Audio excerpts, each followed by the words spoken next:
warahmatullahi wabarakatuh. Perkenalkan, saya Edo Anugrah. Saya merupakan mahasiswa program studi pendidikan fisika angkatan 2023. Di video ini saya akan mempresentasikan hasil dari jurnal penelitian yang telah saya buat guna untuk memenuhi mata kuliah telaah kurikulum fisika SMA. Terkait judul yang telah saya buat atau yang saya ambil untuk membuat jurnal penelitian ini adalah membandingkan kurikulum fisika SMA di Indonesia dengan kurikulum internasional untuk mendapatkan perspektif global. Nah, sebelum saya akan memaparkan ke pembahasan atau inti dari jurnal tersebut, saya akan memaparkan terlebih dahulu terkait latar belakang dan alasan mengapa saya memilih judul ini. Oke, baiklah.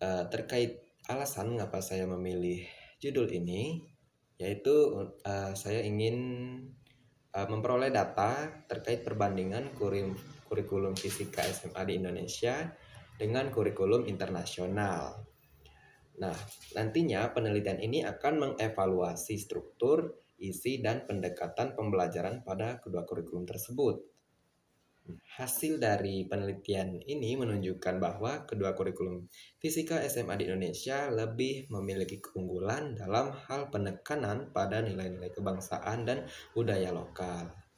Nah, itulah mengapa saya meneliti perbandingan kurikulum fisika SMA di Indonesia dan kurikulum internasional. Oke, baiklah. Sekarang kita akan membahas di bagian selanjutnya, yaitu di bagian latar belakang bagaimana data-data saya peroleh. Oke. Nah, sebelum itu, sumber daya manusia yang berkualitas tinggi tentunya bergantung pada pendidikan. Dalam tanda kutip, pendidikan itu merupakan sumber daya manusia yang tinggi. Nah, tingkat kualitas suatu negara itu ditentukan oleh bagaimana peran warga negaranya sebagai sumber daya manusianya yang berkontribusi dalam membangun negara tersebut. Pendidikan yang baik itu tentunya diperlukan untuk menghasilkan sumber daya manusia yang berkualitas dan memenuhi standar negara. Berbicara mengenai pendidikan, tentunya tidak luput dari kurikulum. Kurikulum yang digunakan dalam suatu pendidikan itu merupakan bagian penting tersendiri dari pendidikan. Definisi dari kurikulum sendiri yaitu rencana pembelajaran yang akan diterapkan nantinya oleh guru dan siswa di sebuah institusi pendidikan. Dalam arti lain, kurikulum mempunyai peranan penting dalam menentukan mutu pendidikan yang diterima peserta didik. Nah, fisika sebagai salah satu mata pelajaran dasar di SMA mempunyai peranan penting dalam membentuk pemahaman siswa terhadap konsep-konsep dasar sains. Salah satu contoh cabang ilmu pengetahuan alam fisika yaitu mempelajari materi dan energi. Hal itu berguna untuk kehidupan sehari-hari, mulai dari teknologi yang kita gunakan, contohnya seperti handphone dan alat teknologi yang lainnya. Oke, saya mengutip salah satu sumber yaitu American Association of Physics Teacher yang membahas tentang pentingnya peran pendidikan fisika dalam pembangunan nasional. Nah, dalam artikel ini menyoroti bagaimana pemahaman konsep dasar ilmu fisika membentuk dasar pengetahuan siswa tentang alam semesta, yaitu materi dan energi. Nah, selain itu, dalam artikel ini juga membahas relevansi fisika dalam kehidupan sehari-hari dan kontribusinya terhadap perkembangan teknologi. Nah, selain itu juga dengan memahami perbedaan dan persamaan kurikulum fisika SMA di Indonesia dengan kurikulum internasional, tentunya kita juga dapat memperoleh wawasan global mengenai pendidikan fisika. Nah, tentunya hal ini penting untuk mempersiapkan siswa untuk bersaing di era globalisasi. Oleh karena itu, penelitian yang saya buat ini bertujuan untuk membandingkan kurikulum fisika sekolah menengah atas di Indonesia dengan kurikulum internasional dan menentukan bagaimana pendidikan fisika di Indonesia dapat ditingkatkan. Nah, tentunya sangat diharapkan penelitian ini akan berkontribusi pada pengembangan kurikulum pendidikan fisika di Indonesia serta meningkatkan kualitas pendidikan fisika di masa depan. Baiklah, tadi telah saya terangkan sedikit mengenai latar belakang dari jurnal tersebut. Sekarang adalah metode penelitian yang saya buat dalam memperoleh data-data yang saya dapatkan di jurnal tersebut. Jadi terkait metode penelitian yang saya buat, yaitu dengan menggunakan studi literatur atau tinjauan pustaka. Nah, apa sih maksudnya?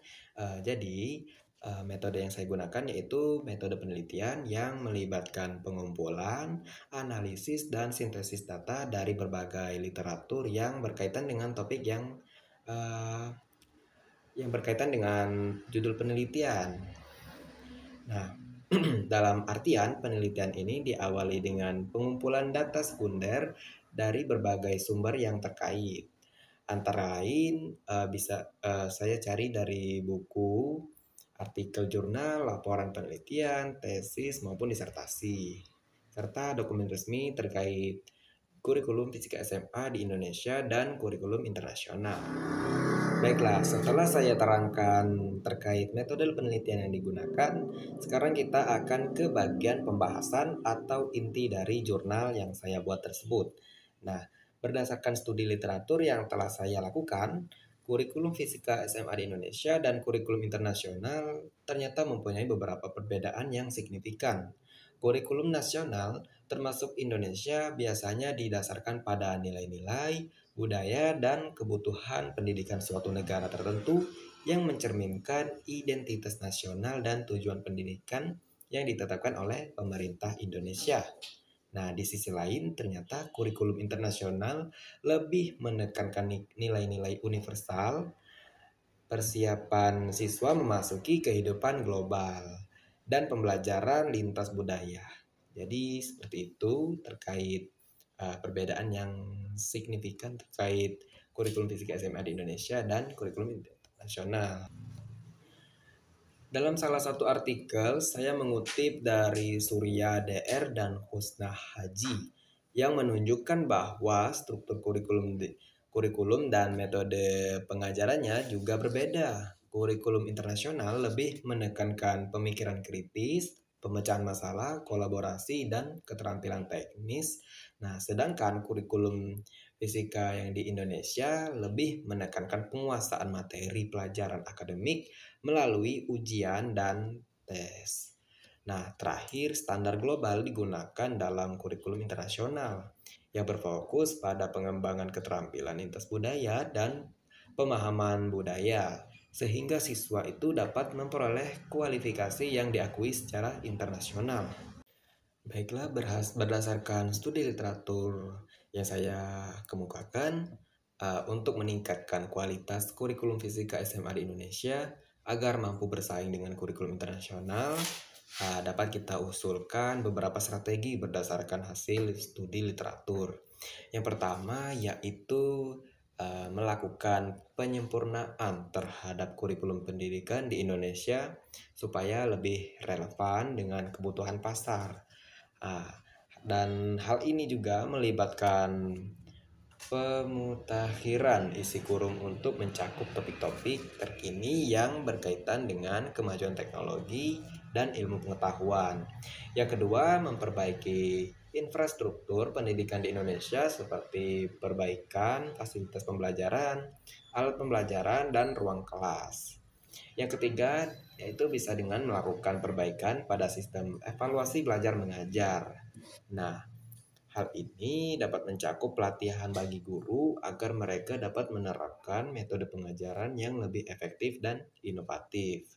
Dan yang terakhir yaitu menerapkan pendekatan pembelajaran STEAM yang mendorong siswa belajar lebih kontekstual dan menarik guna mengaitkan materi pembelajaran dengan konteks dunia nyata dan memungkinkan siswa itu bisa lebih belajar lebih kreatif menggunakan berbagai alat dan teknologi modern.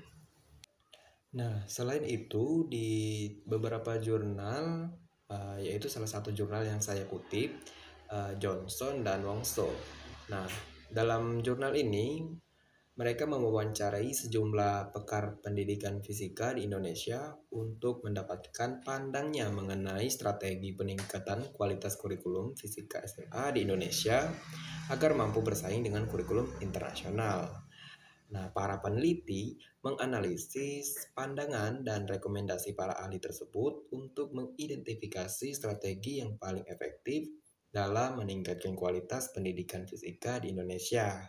Nah, artikel ini memberikan wawasan mendalam mengenai pandangan para ahli dan strategi yang dapat diterapkan dalam upaya meningkatkan kualitas kurikulum fisika di Indonesia. Nah, selain dari artikel tadi, adapun artikel yang saya kutip yaitu Kim dan Lee. Nah, mereka menganalisis strategi yang telah diterapkan di berbagai negara untuk meningkatkan kualitas kurikulum fisika di tingkat sekolah menengah. Nah, mereka mengeksplorasi pembelajaran dari perbandingan internasional dan mencari strategi yang dapat diterapkan dalam konteks pendidikan di Indonesia. Nah, artikel ini memberikan wawasan mengenai praktik terbaik dari negara lain dalam meningkatkan kualitas pendidikan fisika dan bagaimana strategi tersebut dapat disesuaikan dengan kondisi Indonesia. Nah, dengan menerapkan strategi tersebut, diharapkan kualitas kurikulum fisika SMA di Indonesia dapat ditingkatkan dan mampu bersaing dengan kurikulum internasional untuk berwawasan global. Baiklah, di bagian ini adalah di bagian kesimpulan, karena saya telah menerangkan terkait pembahasan inti dari jurnal yang saya buat. Sebagai kesimpulan dari penelitian literatur yang telah saya lakukan, dapat dikatakan bahwa kurikulum fisika SMA di Indonesia dan kurikulum internasional mempunyai perbedaan yang signifikan ditinjau dari filosofi pendidikan, struktur kurikulum dan metode pengajaran. Tentunya walaupun kurikulum fisika SMA di Indonesia mempunyai kelebihan dalam hal penekanannya pada nilai-nilai kebangsaan dan budaya lokal, namun kurikulum internasional lebih mempunyai kelebihan dan hal mempersiapkan siswa untuk memasuki kehidupan global dan pembelajaran lintas budaya. Oleh karena itu, perlu adanya peningkatan kualitas kurikulum fisika SMA yang di Indonesia supaya dapat bersaing dengan kurikulum internasional. Dalam konteks global, penting bagi Indonesia untuk terus memperbarui dan menyempurnakan kurikulum fisika SMA supaya mampu bersaing dengan kurikulum internasional.